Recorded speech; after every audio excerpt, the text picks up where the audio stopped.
Hey YouTubers, I am back again. It's your girl True Divine Oracle, and I am back dropping some more gems, helping us heal. And I'm right there. I said us because I'm right there healing along with you. Every day is a journey. We never arrive with healing. We never arrive. We just continue on the spectrum of healing. So I'm back again. And today I want to talk about the narcissists. They don't get away with anything. They don't get away with anything. um be not deceived, God is not mocked. Google this is scripture. Do be not deceived, God is not mocked. Whatsoever you sow, you're gonna reap. Listen, I am a gardener. I love gardening. I love growing things. And I love watching. You put a seed in the ground, and in just a few weeks, life comes up. If you nourish it and you give it what it needs, it will give you fruit eventually.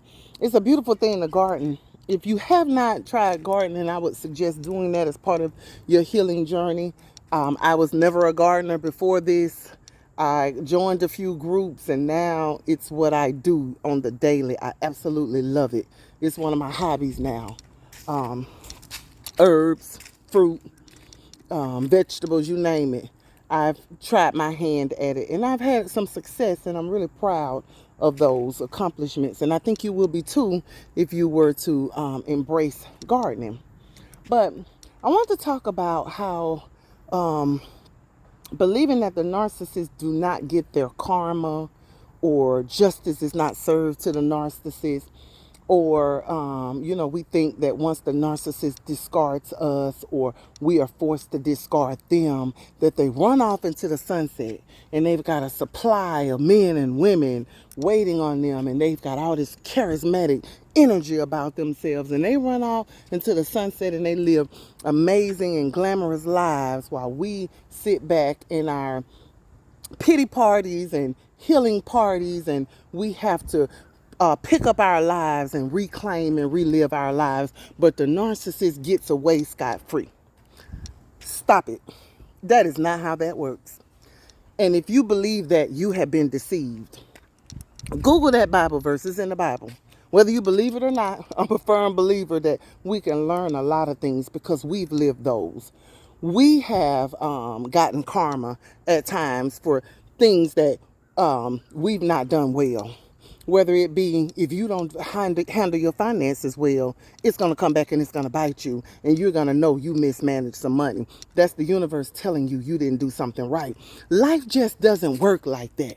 Life just doesn't allow you to go and do things without repercussions, especially if those things are not right. It doesn't work like that. So you are deceived if you think the narcissists, they don't get their karma and they are not repaid by the universe and our creator, our spiritual team, the God that we serve. They are. They are. And I'm going to tell you how. Whatsoever we sow, that shall we reap, that we will reap. Nature does that. In gardening, whatever I put into the ground, if I do it right, if I give it some sun and I give it the proper amount of water and whatever nutrients it needs, if I supply that, you best believe the harvest is going to have the same likeness and fruit of whatever that seed was. And that's how it is with life. Good, bad, or indifferent. Whatever we sow, we are going to reap. So the narcissists, when they are putting a lot of evil energy out there, when they, a lot of the things that they do, from not loving us to belittling us, smear campaigns can be so horrific. When you are being talked about and lied on, that can be very horrific and very damaging to your reputation, to your lifestyle. It can be very damaging. And you think those narcissists, they go on, and it's a position to be envied if we believe it to be so.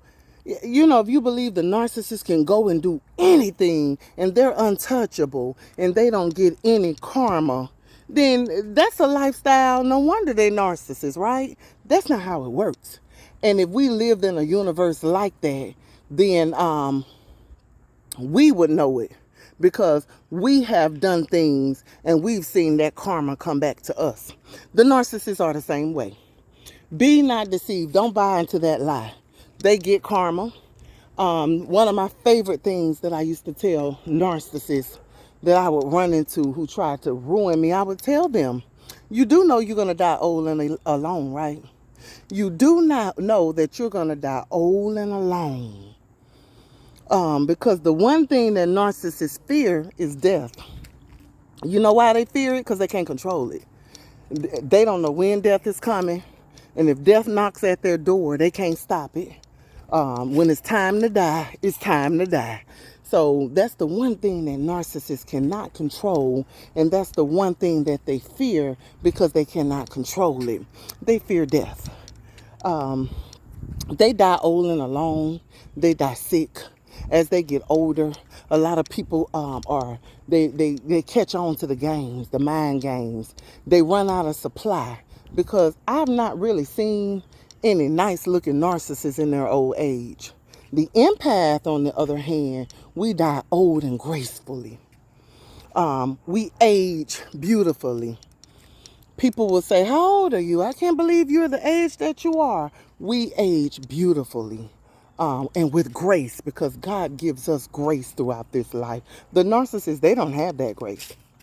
And they die old and alone. They die in fear because they don't know what's on the other side of death. They know that they've done some horrible things that they never got forgiveness for. And so they're afraid. They're afraid of this next journey, the next dimension, because they don't know what's out there. They don't know what lies out there, but they do know that they have not been good people in this lifetime. And it scares the shit out of them. The narcissists are scared of death. That's the one thing they fear.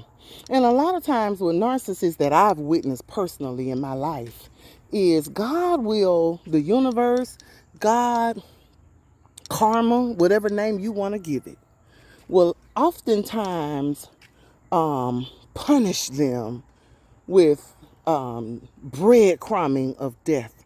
A lot of times narcissists, they have stage 4 cancers.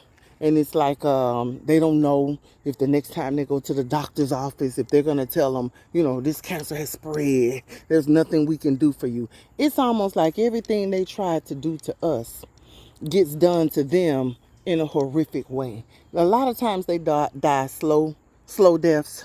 They don't die peacefully in their sleep. They die slow and painful deaths. It's like they have to die 1,000 times because they've killed 1,000 people in their lifetime. They don't get away with it. They don't get away with it. And sadly enough, narcissists, even on their deathbed, it's hard for them to repent. Even on their deathbed, it's hard for them to turn back from their wicked ways and evil ways. It's hard for a narcissist to come to God and to turn to love and light and laughter and all things amazing, all things good. It's hard for them to be that person. On their deathbed, the ego takes over. They spent so many years with those demons, those evil demons that they have. They spent so many years with those demons, and in their old age, those demons turn inward, and they start to get the best of the narcissist, and you see it in their face. They're very depressed. They almost come as if they're losing their minds at the end, as they age. The aging narcissist is an ugly sight. It's an ugly sight to see the aging narcissist. They do be alone because nobody wants to deal with them, and they know it. They know it. Their tricks don't work as much. We are getting smarter with these videos. That's why I ask you to hit like and subscribe and share it, because we are becoming educated on what a narcissist is, the signs to look for with narcissism and the narcissistic abuse. We are becoming more educated than we were 5 years ago. Narcissism is nothing new. It's been around for ages, since biblical times. Narcissists have been here. A lot of the old love songs that we used to listen to, we just thought that these women and men were going through breakups and they couldn't handle it. A lot of those were narcissists. A lot of those were narcissists. In those love songs. Think about it. Go listen to some of those lyrics, some of those love songs that you love. One of my favorite is Mary J. Blige, 911. She said, if this is the type of love that my mother warned me about, I'm in trouble. I'm in so much trouble. She said, somebody please call 911. I understand that because there are some people that you tangle up with, entrapment, entanglement. You need spiritual 911. I've had to dial God and say, listen, this is a state of emergency. I declared myself a state of emergency. I told God, listen, I am the governing body. I govern my thoughts, my heart, my feelings. And I, as the governor of myself, I am declaring a state of emergency. You got to come help me. I don't know what this entity is that I'm dealing with. I don't know what this is in this person, but this is not normal. This is not of this world. And I have petitioned God, because that's how I talk to God. I don't play no games. I talk to God. How I'm talking to you is how I talk to God, because that's who I am. I can only be true to myself. I can only be authentic. And I declared a state of emergency. And I said, you got to send some help. Send FEMA. Spiritual FEMA got to come help me. While we're talking about it, prayers out to those who have suffered as a result of this Hurricane Helena. I pray that you and your family get the help and the strength that you need. Say a prayer, and if you're able to donate, please do so. But spiritually, I declared a state of emergency, and God came in. He stepped in and he helped me. He showed me what was going on.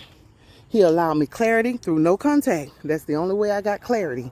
And once the fog cleared, and I could see clearly now that the rain was gone, I said, oh my God. It felt like I had been scammed. I felt like somebody had took my whole life and scammed me. That's how it feels when these narcissists do what they do. But it also feels amazing when you heal from it and you recognize what it is, because it's not really so much about them. Your healing journey is really all about you. I learned so much. I gained so much through this experience that honestly, I'm going to be honest with you. If God took me back and said, hey, you got the choice to relive this experience and get what you're going to get in the end or not, I would do it, because I learned so much about me and the growth is so amazing. I'm going to share something with you. I told you I like to garden. Don't judge me, guys. Don't judge me. But I like to garden. And a friend of mine who smokes marijuana, I don't smoke marijuana, but they do. And I don't judge people who do. I don't care. If that's what you do. That's what you do. You know, doesn't bother me.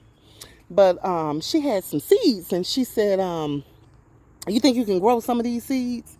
And I said, you know what? I've been having such a good run with this gardening. Give me some of them seeds. Let me see what I can do.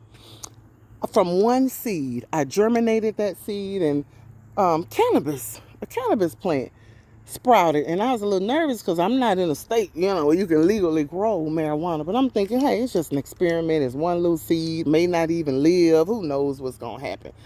I just want to see if I can grow cannabis. That plant grew. And then it reached a stage where it was just vegetative. Just, it looked like the chronic leaf. It was beautiful leaf, but there was no bud. There was no cannabis. And when I started researching why, I was told, because you're not putting it in darkness for 12 hours. You've got to activate the budding.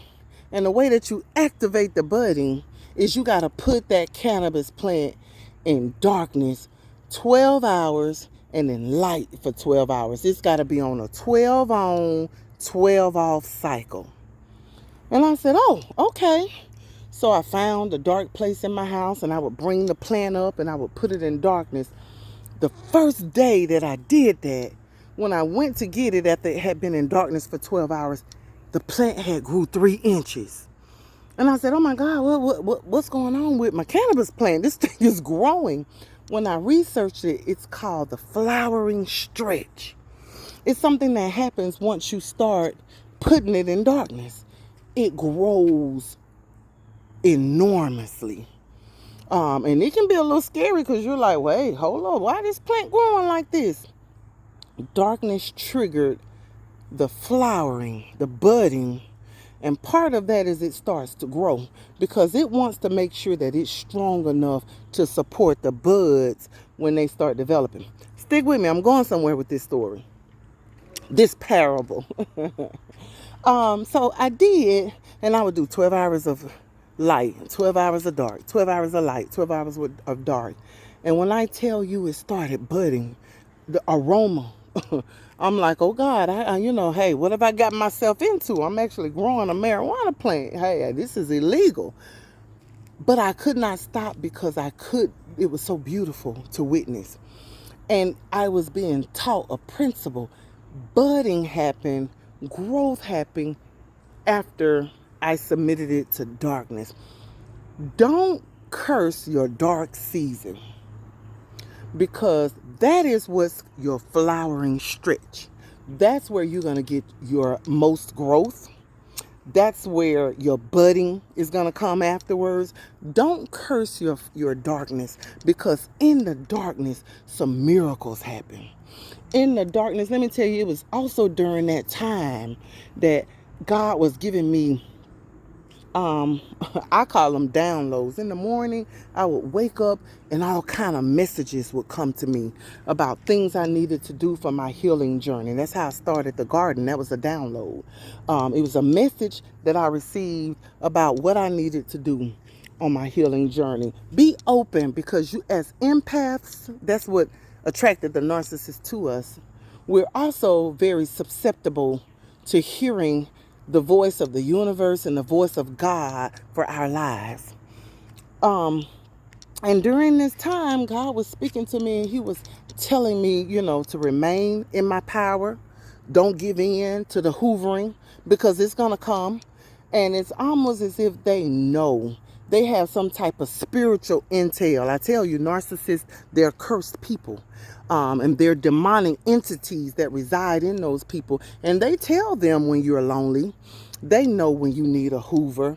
And a lot of times, if you notice, when those hoovers come, it takes everything in your power sometimes to stop and not be triggered by that, to not respond to the text, to not answer the phone, to ignore the email, to block those numbers, to separate yourself from those flying monkeys, from those monitoring spirits. That's what they are. Flying monkeys are monitoring spirits. They want to know how you're doing and what you're doing, so they can go and they can tell the narcissist all about it.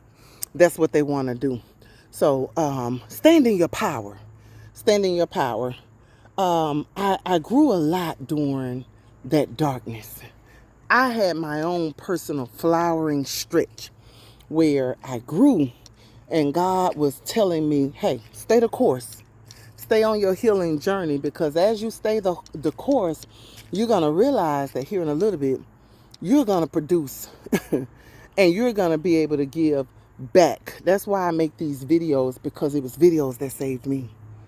When I didn't have nothing else to do at night and I was lonely and I was hurt, videos is what, watching YouTubers, shorts, and learning about narcissism is what kept me going and started me on my healing journey. So I always do these videos because I want to give back. I want to help somebody else. And God has shown me so much that I got to share it. I can't keep it for myself. I have to. If this video has been a blessing to you, share it. Become a subscriber and like this video. Once again, this is True Divine Oracle. And I want to thank you for your time. And I'll be back, and enjoy the rest of your day. Wishing you love, light, and laughter.